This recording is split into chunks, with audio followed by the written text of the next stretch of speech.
அமைச்சர் சொல்றாரு 1/2 லிட்டர் தண்ணி குடிங்க, தண்ணீரை சிக்கனமா செலவழிங்க, 1/2 லிட்டர் குடிங்க. மருத்துவர்கிட்ட டாக்டர்கிட்ட போனா 1/2 லிட்டர் குடிங்கிறான், அமைச்சர் 1/2 லிட்டர் குடிங்கிறான். எவன் கரடா கேட்கறது? தண்ணீரை சிக்கனமா செலவழிங்க, தண்ணீரை சேமிங்க. நாங்க சேமிக்கிறோம், நீங்க உறிஞ்சி வீங்க. எப்படி இருக்கு? தண்ணீரை நாம சேமிக்கணுமா? அவங்க குழாயை போட்டு உறிஞ்சி விட்டுட்டு போவாங்க. லிட்டர் 20 ரூபா.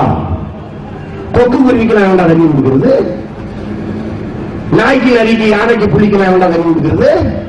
அண்ணாச்சி கடையில் அக்கோப்பனா வந்து குடிக்க மாட்டா கொக்கு. சிட்டுக்குருவி ஓடியாந்து அப்படியே அண்ணாச்சி கடையை சுட்டு அண்ணாச்சி ஒரு அக்கோப்பனா கொடுங்க, வாங்கி கொடுத்து போக மாட்டா. மழை போயிடா. இது ஒரு நாடா? இது ஒரு உலகமா? உயிர் ஆகாரமா இருக்கிற நீரை விட்ட நாடு உருப்படுமாடா? படிக்காத பாமர தாய்கள் பொழுது பிறந்த எங்களை வளர்த்துட்டாங்களா?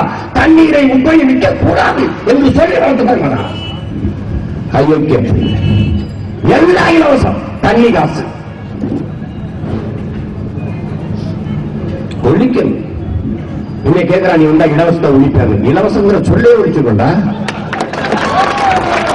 கேட்கிறா, நீ என்ன என்ன மாற்றத்தை பண்ணிடுவாங்க? எல்லாத்தையும் மாத்திடுவேன், கிழிச்சு தாறுமாற தூக்கி போட்டு பிச்சுட்டுவேன். ஒண்ணு இருக்கு.